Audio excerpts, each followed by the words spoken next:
In Matthew chapter 24, Jesus speaks privately to his disciples about the signs of the end times and his second coming.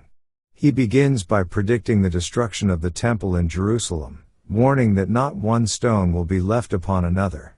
His disciples ask him when these things will happen and what will be the sign of his coming and the end of the world. Jesus then describes various signs that will precede the end. Many will come claiming to be the Christ, wars and rumors of wars, famines, pestilences, and earthquakes.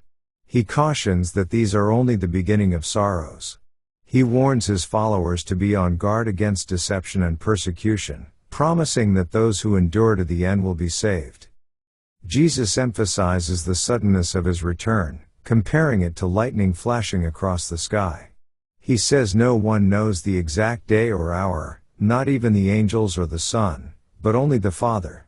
He urges watchfulness and readiness, using parables to illustrate the need to be prepared at all times, as the coming will be unexpected. The chapter concludes with warnings of judgment and separation. Jesus speaks of the gathering of the elect from the four corners of the earth and contrasts the fate of the righteous and the wicked. He underscores the importance of faithful stewardship and warns that the consequences for neglect and unfaithfulness will be severe when he returns. Let's now read Matthew chapter 24. And Jesus went out, and departed from the temple, and his disciples came to him to show him the buildings of the temple. And Jesus said unto them, See ye not all these things? Verily I say unto you, there shall not be left here one stone upon another, that shall not be thrown down. And as he sat upon the Mount of Olives, the disciples came unto him privately, saying, Tell us, when shall these things be? And what shall be the sign of thy coming, and of the end of the world? And Jesus answered and said unto them, Take heed that no man deceive you. For many shall come in my name, saying, I am Christ, and shall deceive many. And ye shall hear of wars and rumors of wars. See that ye be not troubled, for all these things must come to pass, but the end is not yet.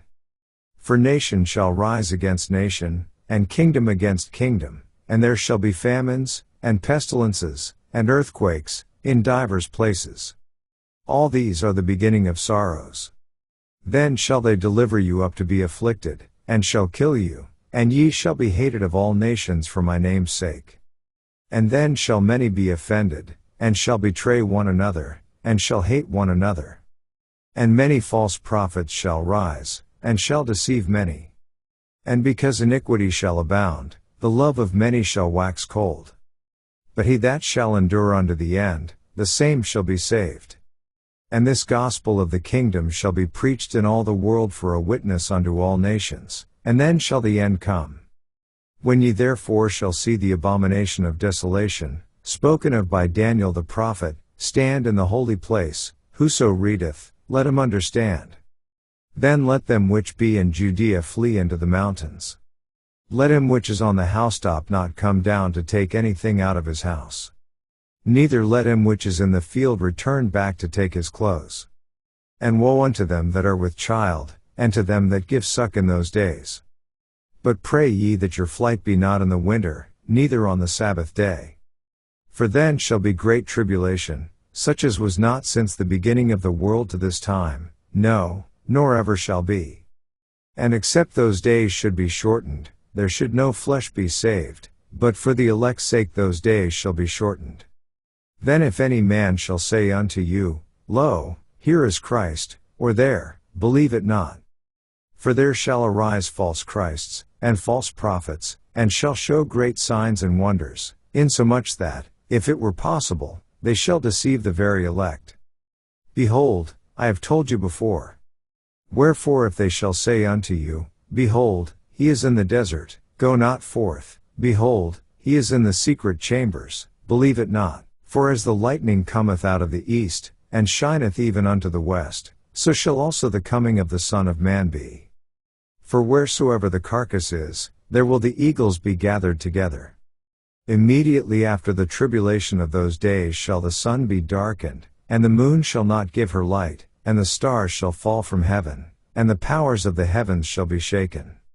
And then shall appear the sign of the Son of Man in heaven, And then shall all the tribes of the earth mourn, and they shall see the Son of Man coming in the clouds of heaven with power and great glory. And he shall send his angels with a great sound of a trumpet, and they shall gather together his elect from the four winds, from one end of heaven to the other. Now learn a parable of the fig tree. When his branch is yet tender, and putteth forth leaves, ye know that summer is nigh. So likewise ye, when ye shall see all these things, know that it is near, even at the doors. Verily I say unto you, this generation shall not pass, till all these things be fulfilled. Heaven and earth shall pass away, but my word shall not pass away. But of that day and hour knoweth no man, no, not the angels of heaven, but my Father only. But as the days of Noah were, so shall also the coming of the Son of Man be. For as in the days that were before the flood they were eating and drinking, marrying and giving in marriage, until the day that Noah entered into the ark. And knew not until the flood came, and took them all away, so shall also the coming of the Son of Man be. Then shall two be in the field, the one shall be taken, and the other left. Two women shall be grinding at the mill, the one shall be taken, and the other left. Watch therefore, for ye know not what hour your Lord doth come. But know this, that if the goodman of the house had known in what watch the thief would come, he would have watched, and would not have suffered his house to be broken up. Therefore be ye also ready, for in such an hour as ye think not the Son of Man cometh. Who then is a faithful and wise servant, whom his Lord hath made ruler over his household, to give them meat in due season? Blessed is that servant, whom his Lord when he cometh shall find so doing. Verily I say unto you, that he shall make him ruler over all his goods. But and if that evil servant shall say in his heart, my Lord delayeth his coming, and shall begin to smite his fellow servants, and to eat and drink with the drunken, the Lord of that servant shall come in a day when he looketh not for him, and in an hour that he is not aware of, and shall cut him asunder, and appoint him his portion with the hypocrites. There shall be weeping and gnashing of teeth. This ends our reading of Matthew chapter 24.